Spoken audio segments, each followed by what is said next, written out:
장애인 문화복지신문 제487호 제8면 기사입니다. 부천시 장애인 일자리 예산 대폭 삭감. 박혜숙 의원, 약자와 장애인을 대변한 시정질문. 부천시가 2025년도 예산안에서 장애인 일자리 예산을 대폭 삭감한 가운데 국민의힘 박혜숙 부천시 의원이 9일 열린 시정질문을 통해 강력히 반발했다. 박 의원은 이날 예산안에 대한 비판과 함께 장애인 일자리 예산 삭감이 부천시의 복지 정책의 우선순위에 심각한 문제를 드러낸다고 지적했다. 박 의원은 이날 시정질문에서 2025년 부천시 예산 편성 원칙은 취약계층 예산은 가장 마지막에 조정한다고 발표했지만 정작 장애인 일자리 예산이 40% 가까이 줄어든 것은 자가당착이라며 조용익 시장에게 책임 있는 설명과 개선 의지를 촉구했다. 2024년 41억 5천만 원이던 장애인 일자리 예산은 2025년 28억 2천만 원으로 약 12억 원 넘게 감소했다. 이는 예산 기준으로 69%, 일자리 수로는 약 40%에 달하는 대폭 축소다. 박 의원은 재정이 어렵다고 하면서도 시민들 사이에서도 시급성과 타당성의 의문이 제기되는 고가 철거, 100억, 명품거리 조성, 50억, 시정연구원 출범, 18억, 사업에는 지방채까지 발행하면서 예산을 투입하고 있다며 그 예산의 칼날이 가장 먼저 장애인 등 취약계층을 향한다는 것은 명백한 잘못이라고 지적했다. 박 의원은 또 장애인 고용률 미달로 매년 수억 원의 부담금을 납부하고 있는 현실을 지적하며 고용은 줄이면서 부담금만 내는 소극 행정은 더 이상 용납될 수 없다고 비판했다. 박 의원은 장애인 자립 확대를 원하는 시민들의 강력한 요구에 대해 시장이 어떤 책임감과 철학을 가지고 대응할 것인지에 대한 답변을 요구했다. 장애인 일자리 예산을 줄이는 것은 단순한 숫자의 문제가 아니라 사회적 약자에 대한 시의 태도를 보여주는 바로미터라며 이번 질의를 통해 부천시 복지 정책의 우선순위가 바로 서기를 기대한다고 밝혔다. 부천시 재택의료센터 5개소로 확대 집에서 받는 돌봄 본격화. 부천시는 2025년 하반기부터 재택의료 인프라 강화를 위해 기존 3개소였던 재택의료센터를 2개소 추가 지정해 총 5개소로 확대 운영한다. 새롭게 지정된 기관을 포함한 재택의료센터는 부천시민의원, 중동한 의원, 역곡휘문한 의원, 세란 의원, 춘희청한 의원이다. 이번 추가 선정은 고령화 심화와 함께 퇴원 후 돌봄 공백, 거동 불편 환자의 지속적인 건강관리 수요 증가에 대응하기 위한 조치로 시는 앞으로 더 많은 시민이 집에서도 안전하고 연속적인 의료 서비스를 받을 수 있을 것으로 본다. 지정된 재택의료센터는 관내 유관기관과 협력해 방문의료, 방문간호, 복약 및 영양상담, 운동 및 재활지도, 치매 및 만성질환자 건강관리 등 수요자 맞춤형 건강관리 서비스를 제공하며 대상자의 건강 상태에 따라 주기적인 모니터링과 돌봄 연계도 함께 진행할 예정이다. 시는 이번 재택의료센터 확대를 통해 의료 접근성이 낮은 고령자와 거동 불편 취약계층의 건강돌봄 사각지대를 줄이고 퇴원 후 지역사회 복귀가 원활히 이루어질 수 있도록 통합지원체계를 강화해 나갈 계획이다. 이소영 부천시 돌봄지원과장은 이번 추가 지정으로 지역 내 재택의료 수요에 보다 적극적으로 대응할 수 있게 됐다며 앞으로도 보건의료자원과 복지서비스가 유기적으로 연계될 수 있도록 지속적으로 확대하고 보완해 나가겠다고 말했다. 시흥시 능곡동 지역사회보장협의체, 무더위 속 따뜻한 나눔 실천. 시흥시 능곡동 지역사회보장협의체는 지난 7월 10일 여름철 폭염에 대비해 관내 취약계층 40가구에 건강 한 그릇, 과일 한 바구니 꾸러미를 전달했다.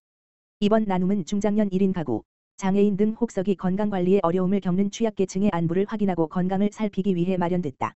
이날 협의체 위원 20여 명은 대상자 가정을 직접 방문해 삼계탕 밀키트, 육회어 영양식, 참외 세트 등이 담긴 여름 보양 꾸러미를 전달했다. 이로써 대상자의 건강 상태와 생활 전반의 어려움을 세심히 살펴보며 이웃 간 따뜻한 정을 나눴다. 꾸러미를 전달받은 한 주민은 무더운 날씨에도 잊지 않고 찾아와 줘서 감사하다. 능곡동은 항상 먼저 다가와 살펴줘 오늘 고마운 마음이라며 감사 인사를 전했다. 우상배 능곡동 지역사회보장협의체 민간위원장은 작은 정성이지만 이웃들에게 우리의 따뜻한 마음이 잘 전달됐기를 바란다라고 말했다. 시흥시 보건소의 건강돌봄과 신설 돌봄 통합지원법 시행 대비 선도 기반 마련.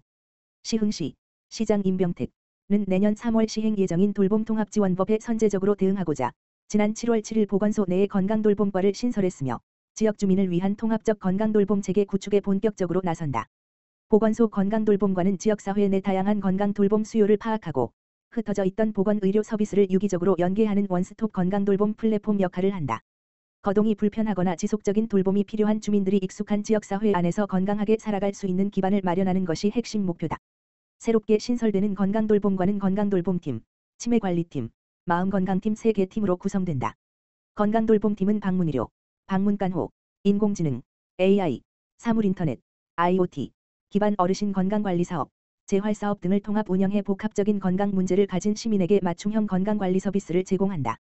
치매관리팀은 치매고위험군 선별 및 2차 검진, 인지강화 교육, 치매 환자 가족 대상 사례 관리 등 치매 친화적 환경 조성을 위한 사업을 체계적으로 추진한다.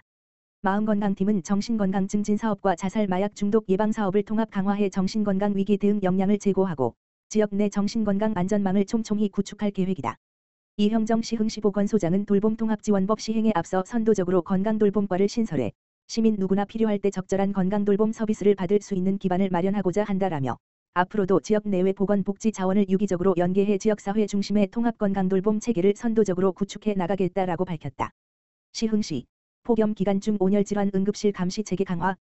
시흥시 시장 임병택은 최근 연일 이어지는 폭염특보 소개 외부 활동과 작업 중 온열질환자가 잇따라 발생함에 따라 관내 3개 종합병원, 시화병원 센트럴병원 신천연합병원과 협력해 온열질환 응급실 감시 체계를 강화 운영하고 있다.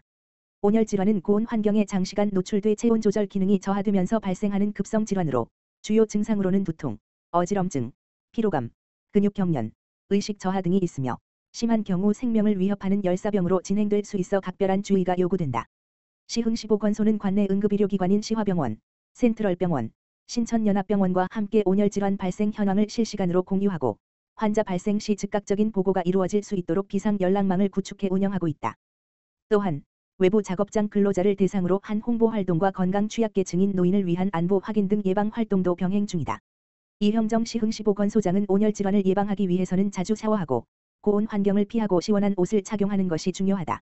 온열질환 발생 시에는 즉시 시원한 장소로 이동해 수분을 섭취하고 증상이 심할 경우 즉시 119에 신고해야 한다라고 당부했다. 시흥시는 7, 8월 폭염 집중 기간에 온열질환 발생을 최소화하고 시민들이 건강한 여름을 보낼 수 있도록 예방 활동에 최선을 다할 예정이다.